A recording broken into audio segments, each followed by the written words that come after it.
Good morning. So the plan was to have a nice semi, not professional, but well put together video for you guys on Monday. And of course that didn't happen. So it is Wednesday and I am in the last push to get everything out of my old office and into my new office before all kinds of other stuff happens. And so this is the video that we're gonna do. And so it's gonna be probably a hot mess. I'm probably gonna be all over the place. And I don't know that I'll get to edit it. And so you may just get this raw, whatever comes out of my mouth and comes to my mind, and it may be all over the place and you might have to put it together. And for that I apologize. But here's welcome to real life. I am, as I said, on my way to where my new office is located because I have a bunch of stuff that I have to set up. Brought my little puppy. I have 2 therapy dogs. So this is Woody, and BB is already there because my husband is already there this morning. So some of the things that I wanted to let you know, update. I am behind on grading. I have started to look at everything. You all are all doing great, so don't worry about your standings in the class. You're going to be fine. I mean, I can't imagine with the way that you all have been performing that you're going to end up bombing something here at the last minute. You've been doing great. I expect you will continue to do so.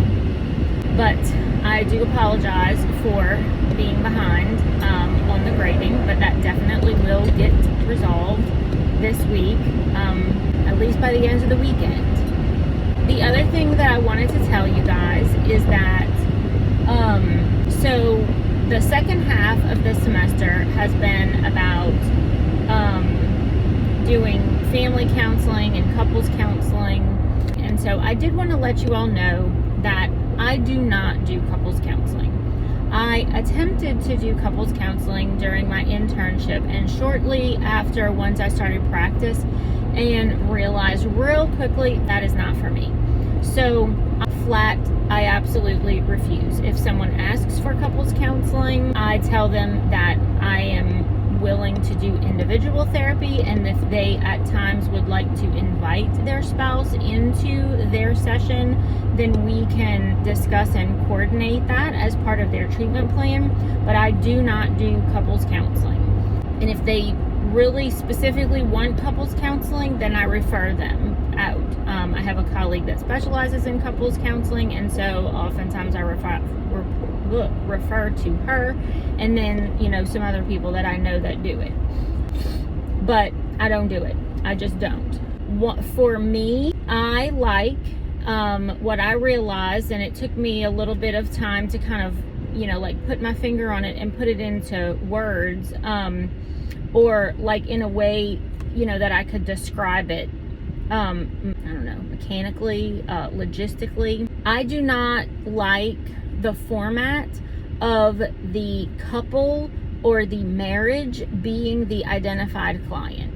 Look, I've been peeling off. This is the stress. I've been peeling off. I still have one fingernail with polish on it because I've been picking it off. Anyway, I don't like the format of the couple or the marriage or the relationship being the identified client. It is I don't care for that. I much prefer the format of having one identified client and working from that perspective. So even when I'm doing family counseling with a child, I explain to the parents that their child is my client. And that a large part, especially with what I do, with specializing in ADHD and autism, a large part of what I try to accomplish through family counseling is I try to understand things from the child's perspective, or the teenager's perspective, or the young adult's perspective, and help the parents understand that.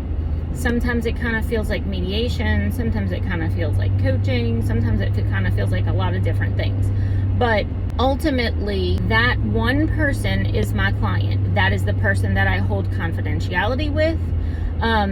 I explain to parents that I don't necessarily have to keep everything that they tell me confidential from their child, especially with teenagers. Like, I let the client and the parents know that if the parent is going to be sending me information or telling me things, that I'm going to tell the client that, unless I feel like it is not beneficial for the treatment process.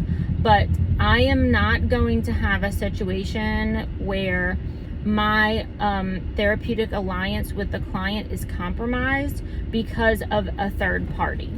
It is written in my informed consent, and I explain it in the intake session. When I have phone consultations, I explain it to parents then. And so that is how I prefer to operate. So I don't have a lot of experience with these, assessments regarding couples and all of that. That's how I do things. And so, I'm trying to think of if there was something else. I feel like there was something else that I wanted to go over with you guys.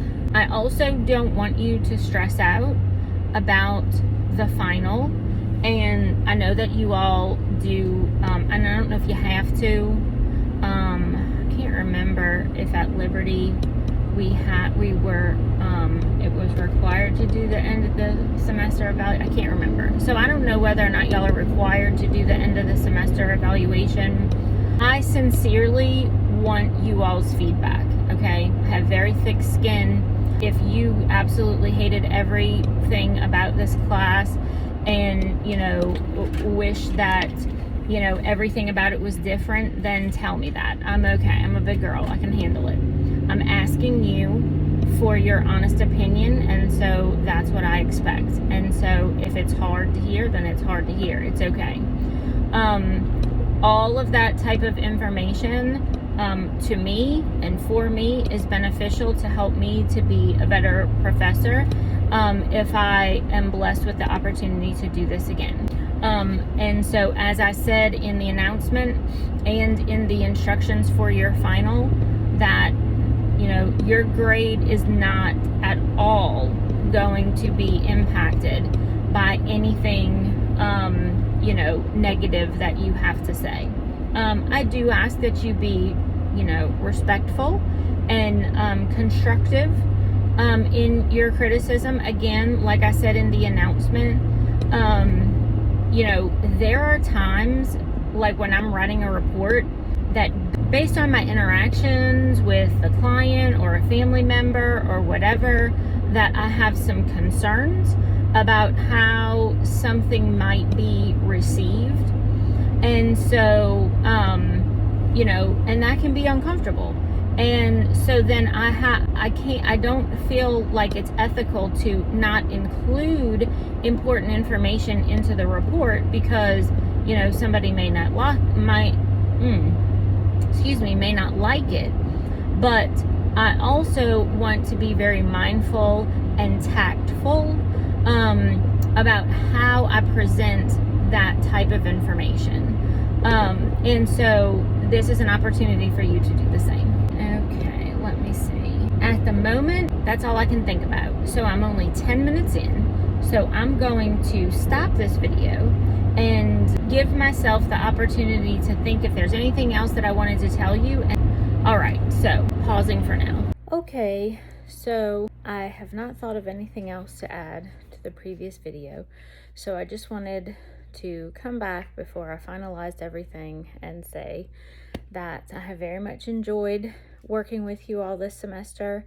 I know that online classes are not at all the same as meeting in person and in class, and so I tried to make it more engaging. Hopefully the next time that I have an opportunity to teach, my life will not be so nutso, and I'll actually be able to accomplish the things that I wanted to accomplish this semester. But I have very much enjoyed reading your posts and getting to know each one of you, and good luck in the future. And you have my information for reaching out, and if you ever have any questions, want to meet for coffee and professional consultation, anything like that, don't hesitate to reach out, because I don't mind helping colleagues. So you all have a great rest of your summer, and good luck with the rest of your schooling, and I hope to see you sometime in the future.